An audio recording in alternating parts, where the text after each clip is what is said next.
न पोथी वाचोनी काय, प्रेमाशिवाय भजन नाही. भजन ते ओंगळवानी नरका जाणे चुके ना. महाराज काय म्हणतात, आम्ही रागात गातो. रागात गाण्यापेक्षा अनुरागात गा. काय म्हणतात, आमची नेमाची वारी आहे. नेमाची वारी केल्यापेक्षा प्रेमाची वारी करा. देवाला रागापेक्षा अनुराग आणि नेमापेक्षा प्रेम कळतं. थोर प्रेमाचा भुकेला हाची दुष्काळ. जो प्रेम गली में आए नहीं, प्रियतम का ठिकाना क्या जाने. जिसने कभी प्रेम किया ही नहीं, ओ प्रेम निभाना क्या जाने. जो प्रेम गली जो वेद पढ़े और भेद करे, जो वेद पढ़े और भेद करे, मन में नहीं निर्मलता आए. कोई कितना चाहे ज्ञान करे, भगवान को पाना क्या जाने. जो प्रेम गली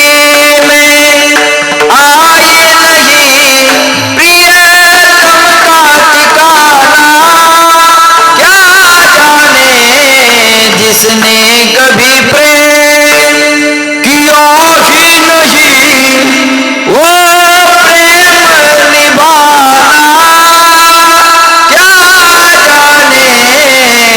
जो प्रेम गली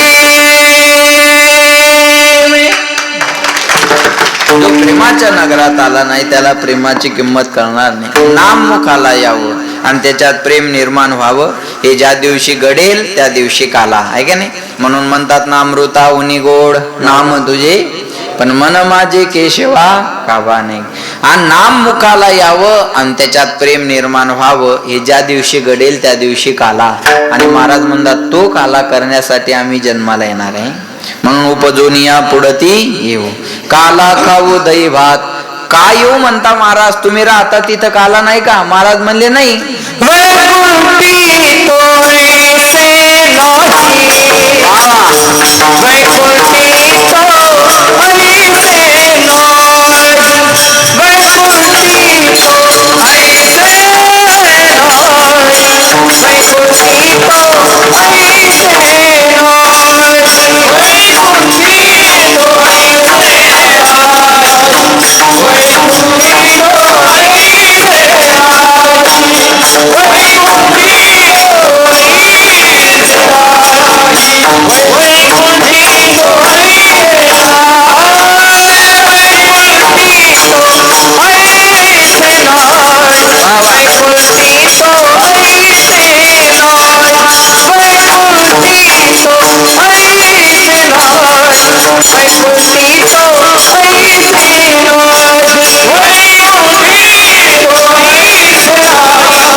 वैकुंठी तो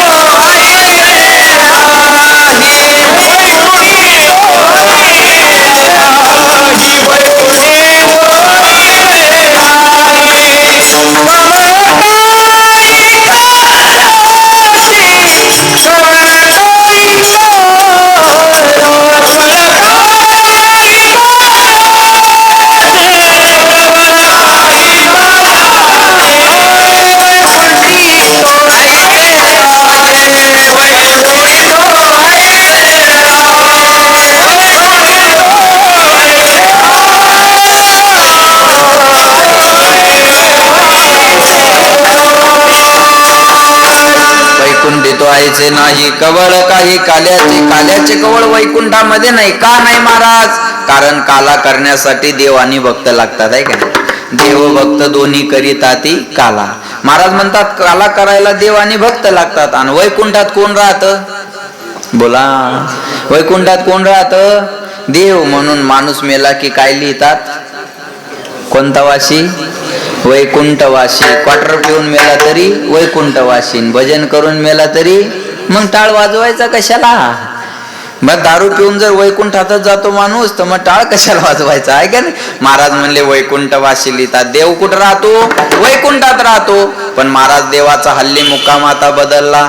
ज्या सुखाकारणे देव वेडावला, रोहिलागड सोडून आळंदीला गेला. हा म्हणा, ज्या सुखाकारणे देव वेडावला, वैकुंठ सोडून संत सदनी राहिला. आता देव इथे आहे. माझे भक्त गाती जेथे, नारद आम्ही उभा तेथे.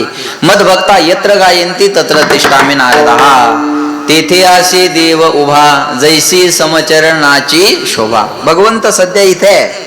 भगवंत सध्या इथे आहे का नाही. कीर्तनात देव असतो, हा लक्षात ठेवा. म्हणून महाराज म्हणले देवाचा हल्ली मुक्काम बदलला. देव आता इथे मृत्यू लोकामध्ये आहे. आणि काला हा कर्मभूमीमध्ये होत असतो आणि वैकुंठ ही भोगभूमी आहे. इथं पुण्य कमवायचं आणि कुठं जाऊन भोगायचं? वर जाऊन भोगायचं आहे का नाही. आणि एकदा संपलं की पुन्हा एक खाली आहे. क्षिणे पुण्य मरते लोकम विशंती आहे ना. मग पुण्याची पाऊटी सरे, सवेची देवेंद्रपणाची उटी उदरे, मग येऊ लागती माघारे उपमुख्यमंत्री पदा आहे का. लक्ष देऊ नका. महाराज म्हणतात मग पुण्याची पाऊटी सरे, सवेची इंद्रपणाची उटी उतरे, मग येऊ लागती माघारी मृत्यू लोका. लक्षात येते का. एकदा तिथलं पुण्य संपलं की मग पुन्हा खाली यावं लागतं का नाही. तेच पुण्य संपलं की पुन्हा इथं यावं लागत असतं. तिथं कमवता येत नाही. म्हणून काला कर्मभूमीमध्ये आहे, काला भोग भूमीमध्ये होत नाही. म्हणून सध्या देवाई इथे आणि भक्त इथे, म्हणून काला इथे आहे. वैकुंठात काला नाही, सत्य लोकात काला नाही, अमरावतीत काला नाही. अमरावती म्हणजे ही नागपूरकडची नाही हा. आजी ओस अमरावती म्हणजे इंद्राचं दरबार. काला पहावया, मग तिथं सुद्धा काला नाही. तो काला या मृत्यू लोकामध्ये आहे. म्हणून वैकुंठी तो आहेसे नाही, कवळ काही काल्याचे. ठीक आहे महाराज, मग इथं येऊन काला करणार, मग एकटे खाणार का? महाराज नाही म्हणले एक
एकमेका देवमुखी सुखे घालू हुंबरी, वैकुंठी तो ऐसे नाही, कवळ काही काल्याचे. महाराज म्हणले आम्ही जो काला करणार तो एकमेकाच्या मुखात घालणार. यालं तरी यारे लागे, अवघे माझ्या मागे मागे, आजी देतो पोट भरी, पुरे म्हणाल तोवरी. बस आम्ही काला एकमेकाच्या मुखात घालणार.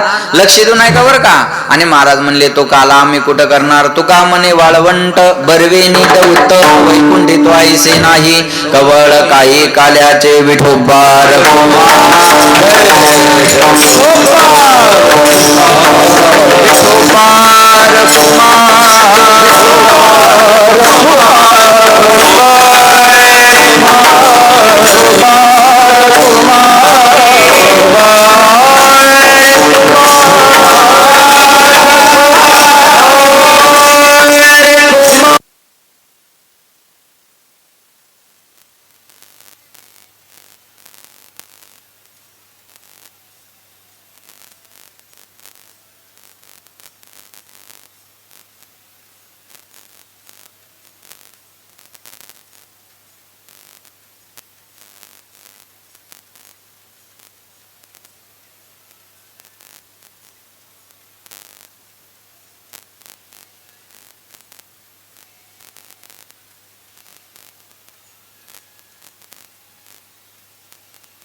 चांगलं भजन केलं, धन्यवाद. लक्ष द्या, बसा.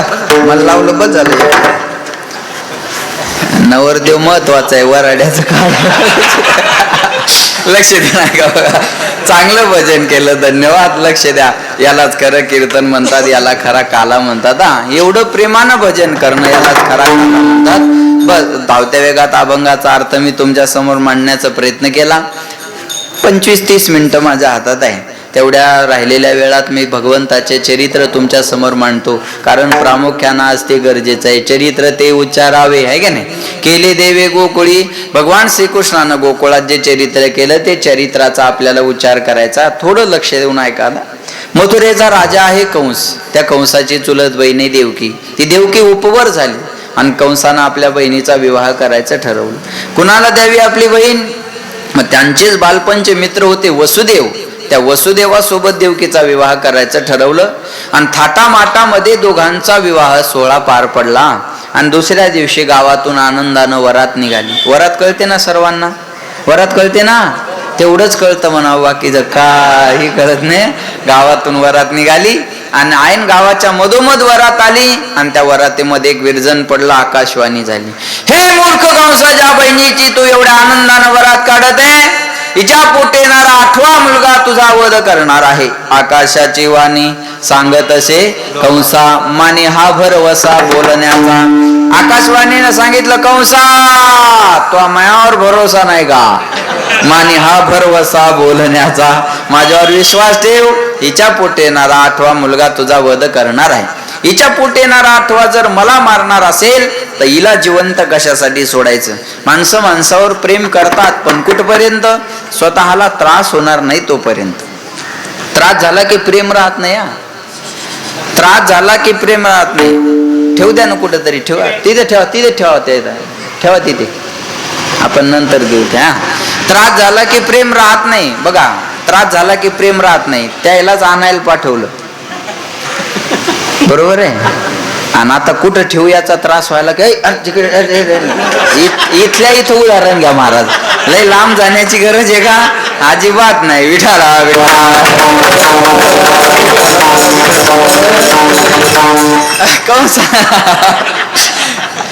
कंसानं विचार केला, हिच्या पोटी येणारा मला मारणार आहे तर हिला जिवंत कशाला सोडायचं? मैंने ती तलवार काढली, घेऊन या खडग. खडग म्हणजे तलवार. माराया धावला पण हात तो धरीला वसुदेवे. वसुदेवानं हात धरला, सांगितले, वेड्या ही तुझी बहीण आहे. बहिणीला मारल्यानंतर तुझ्या नावाला कलंक लागेल ना. मरावा तर कधी ना कधी लागणार आहे, फक्त कलंकित होऊन मरू नका. जल से पतला कौन है, कौन भूमि से भारी, कौन आगन से तेज है, कौन काजल से काली. 4 प्रश्न आहे, 4 उत्तर आहे का? जल से पतला ज्ञान है, पाप भूमि से भारी, क्रोध आगन से तेज है, कलंक काजल से काली. काजळापेक्षा काळ काय असतो तर कलंक असतो. काजळ पुसल्यानं निघून जाईल, कलंक जात नाही. म्हणून कलंकित होऊन मरू नका. मेल्यावर आपलं काही मागे राहणार नाही. कपडे जाऊन टाकणार, राख नेऊन टाकणार, हाडं नेऊन टाकणार. तुमच्या इथं हाडं कुठे नेऊन टाकतात? बोला ना, तुमचे नेले नाही का अजून? पण नेल्यावर तुम्ही सांगायला यायचे नाही. पैठणला आमच्या गावातल्या एका पोरानं बापाचे हाडं काशीला नेलते. त्याला म्हणलं, का रे बापाचे हाडे एवढ्या लांब काशीला नेऊन कशाला टाकले? तो म्हणे, महाराजा नालायकाच्या हाडाचा वारा पुन्हा महाराष्ट्रात आला नाही पाहिजे. एवढं लोकांचं चांगलं गेलं म्हणे यानं. यानं कधी गावचा सप्ताह नीट होऊ दिला नाही, मंदिराचं बांधकाम होऊ दिलं नाही, गावातली निवडणूक बिनविरोध होऊ दिली नाही. एवढं तिरस्कृत जीवन जगावं याच्यासाठी नरदे मिळालेला नाही. आला या नरदे हात तर काहीतरी चांगलं करा. सांगितलं, वेड्या बहिणीचा हत्यारा म्हणून कलंक लागेल, मरावं तर लागणारच आहे. कलंकित होऊन मरू नका. मग काय करू म्हणे? वसुदेवानं समजावून सांगितला. समजून सांगण्याच्या पद्धती आहे, साम दाम दंडभेद आहे. पाकिस्तान जिस भाषा में समझे उस भाषा में प्रति उत्तर देना चाहिए भाई और बहनों. ज्याला जी भाषा कळेल टिट फॉर टॅट, ज्याला जी भाषा कळेल त्याला त्या भाषेत सांगितलं पाहिजे. महाराज ऐका, वसुदेवाने विचार केला, ताकदीचा आपला याच्या पुढे निभाव लागत नाही, मग आपण युक्तिवाद केला पाहिजे. काय युक्तिवाद केला? सांगितलंय बघ, ड्रायव्हर म्हणतात त्याला. तुला हिच्यापासून भीती नाही ना? म्हण नाही, हिला होणाऱ्या मुलापासून भीती. मग असं कर ना, आम्हाला दोघाला बंदी शाळेत ठेव. जे मुलं होतील ते मी मुलं तुला आणून देतो.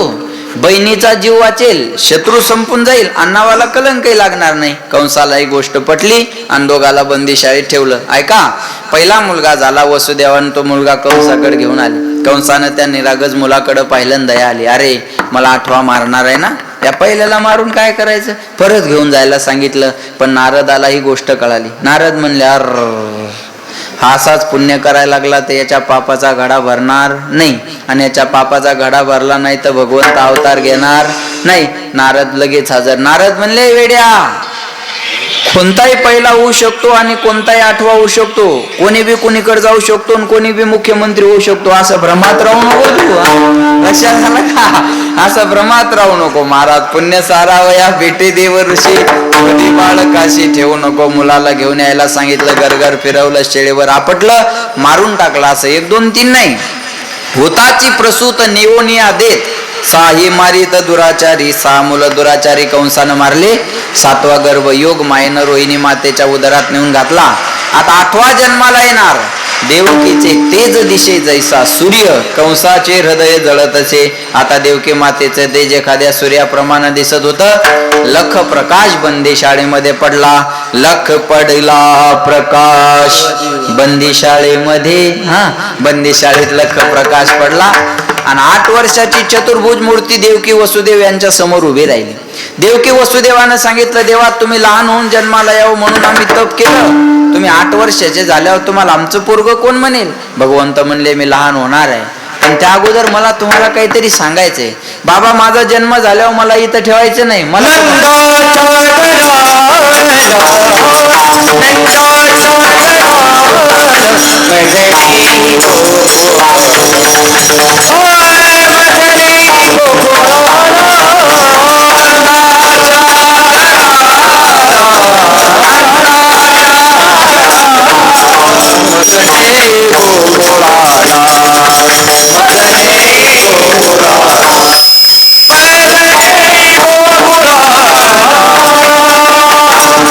बाबा मला नंदाच्या घराला घेऊन जा. आता तिकडे घेऊन जायचं म्हणल्यावर लपून घेऊन जायचं, चोरून घेऊन जायचं, त्याच्यामुळे जास्त वेळ म्हणणं बरोबर नाही, आहे का नाही? पटकन ठेवायचं आणि घेऊन वापस यायचं नंदाच्या घराला, मजने गोकुळाला. तिथं माया जन्माला आली असेल, लक्ष द्या माझ्याकडे. त्या माईला घेऊन इकडे या आणि मला तिथं ठेवून द्या. किती सोपं आहे बोलणं. मला घेऊन जा, तिथं ठेवून द्या आणि तिला घेऊन इकडे या. बोलणं सोपं असतं ना महाराज, करणं अवघड असतं, आहे की नाही? बोल बोलता वाटे सोपे, करणी करता रिकामी जागा कापे. घरी जाऊन भरा, आहे का? आता हे एवढा मोठा सप्ताह करणं, रुपया लोकांकडून गोळा करणं, या सप्त्याचं आयोजन करणं, 7 दिवसाच्या महाराजाच्या तारखा घेणं, पुन्हा एखादा महाराज नाही आला की बोलणे खाणं, सोपं आहे काय? बरोबर आहे ना? हे सोपं नाही ना महाराज. कीर्तन चांगलं झालं तर बरं आहे, नाही झालं तर म्हणतात कोण आणलं होतं त्याला? त्याला का महाराज नव्हता दुसरा का काय? बरोबर आहे का? सोपं आहे काय? सोपं नाही. पकवाद वाजवणं, गायन करणं, कीर्तन करणं सोपं नाही. काही माणसाला 2 मिनिटं बोलता येत नाही. माझं कीर्तन झालं नाही का आभार मानाय उभं राहील. आज आपल्या गावामध्ये सानप महाराजांना वेळेवरून अतिशय सुंदर कीर्तन केल्याबद्दल मी टकले परिवाराच्या वतीनं, गावकऱ्याच्या वतीनं, वैयक्तिक माझ्या वतीनं त्यांना भावपूर्ण श्रद्धांजली वाहतो. आर म्हणलं मी जिवंत आहे अजून.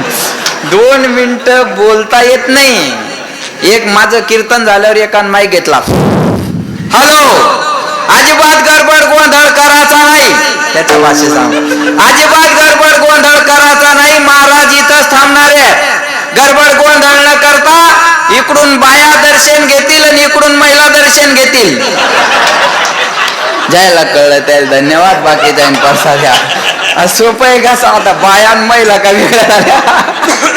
कळत नाही काय काय माणसं, बोलणं येत नाही महाराज. एवढं सोपं आहे काय? अजिबात सोपं नाही. बघा ते पखवाद वाजवणं, बघा आपण थंडी वाजायला लागली त्याला घाम येतो, ती एवढा रुमाले घाम पुसाय. प्रल्हाद बाबा घाम येऊ देत जा, पुसत जाऊ नका. आबा मला किती जरी घामाला कीर्तनात मी पुसत नाही का, लोकायला कळावं हा घामाचा पैसा आहे. सोपं आहे का सांगा बरं? अजिबात नाही महाराज. बोलणं सोपं असतं, सांगा बरं. आता हे एवढं मोठं आयोजन करणं सोपं आहे का? याच्यात चुका काढणं सोपं आहे. महाराज जेवण होता पाहिजे, पखवाजात येऊ नव्हता पाहिजे, गायक येऊ नव्हता पाहिजे, माईक येऊ नव्हता पाहिजे, साऊंड इकडे पाहिजे होता, भोंग्या तिकडे पाहिजे होता. भोंग्याच घेऊन जाय तुझ्या घरी येऊ नको काय चौकाशा करता तू माणसं. जास्त देत ते बेजार नाही करत, कमी देत ते लय बेजार करत. 11 रुपये वर्गणी देणार, पाहुण्या रावळ्या सगट पंक्तीला जेवाय येणार, घरच्या कुत्र्याला वाढण घेऊन जाणार आणि पुन्हा हिशोब विचाराय तयार राहणार. किती उरले हे तू 11 घेऊन जाय आणि पळ घरी. किती उरले आमचं आम्ही पाहून घेऊ. लय अवघड आहे महाराज आहे का नाही. सोप्या गोष्टी आहेत का या सांगा. लाख अडचणीला तोंड देऊन चांगली कामं करावं लागतात. वाईट कामाला अडचण येत नाही. वाईट कामाला अडचण येतच नाही. चांगले काम म्हणलं की लाख अडचणीला तोंड द्यावं लागत असतं. मी सप्ताह करतो गावात, मला माहिती आहे सगळ्या गोष्टी. लक्षात आलं का माझं बोलणं? लक्षात ठेवा. कर ना. याच्यात एक वाक्य बोलतो, कळलं तर बघा. जो मेहनत करता है उसे गलती होती है, जो मेहनत करता है उसे गलती होती है, निकम्मों की जिंदगी दूसरों के गलती खोजने में बीत जाती है. नाही कळलं तरी वाजवा, चांगलं आहे ते, क्वालिटी करावंच असं थोडं काही महाराज सांगा बघा. वाव, करणाऱ्या माणसाकडून चुका होत राहतात, मग न करणाऱ्याकडून काय चूक होणार आहे. मुक्या माणसांना शिव्या दिल्या असं होतंय का? बोलता येतं ते महाराजाला का होईना पण देते का? काय अडचण आहे त्याला. विठाला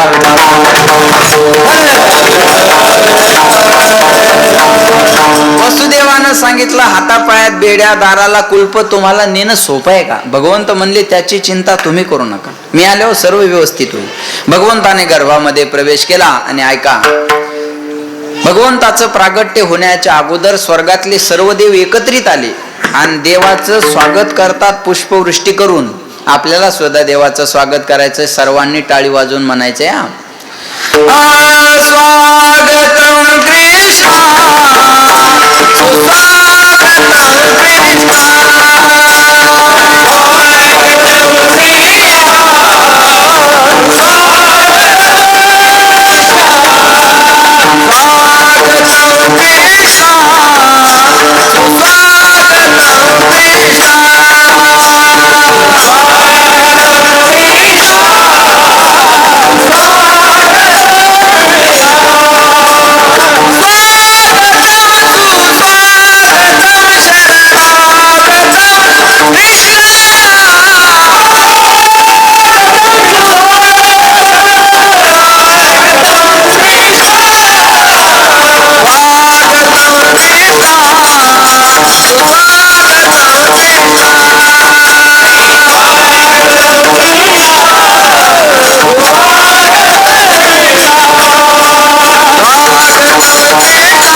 भगवंताचं स्वागत करता. सत्यवरम सत्यपरम ते सत्यम सत्य शोनिनी तंच सत्यम सत्य सत्यमतमेव सत्यम सत्यात्मकम ताम शरणम प्रपद्ये.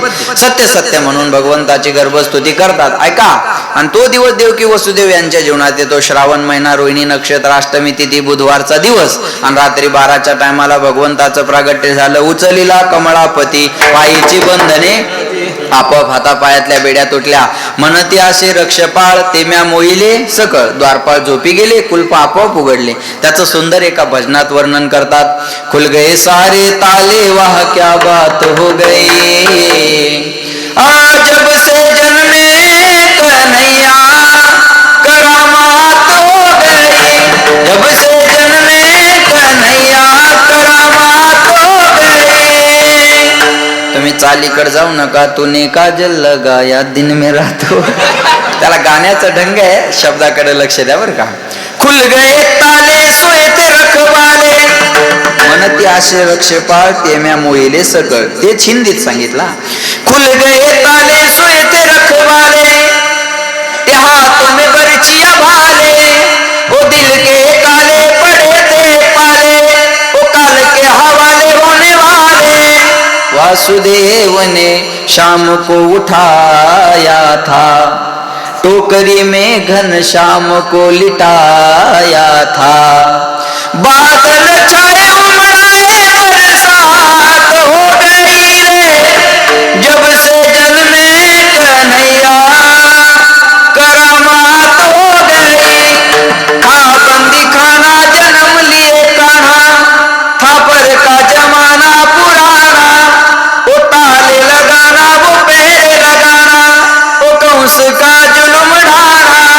उस रात का दृश्य भयंकर था, उस कंस को मरने का डर था। घनघोर अंधेरा तीसरी रात हो गई रे, जब से जन्मे कन्हैया करामात हो गई। करामात म्हणजे चमत्कार, हिंदी त्याला करामात म्हणतात। भगवंताला टोपलीमध्ये टाकलं आणि गोकुळात घेऊन आले। गोकुळात काय झालं होतं बघा, वयाच्या 90 वर्षापर्यंत नंद बाबा यशोदा राणीला मुलबाळ नव्हतं आणि माया जन्माला आली। माया जन्माला येणार म्हणून गोकुळातल्या सर्वाला झोप लागली। मुलाला तिथं ठेवलं आणि मायेला घेऊन मथुरेत आले।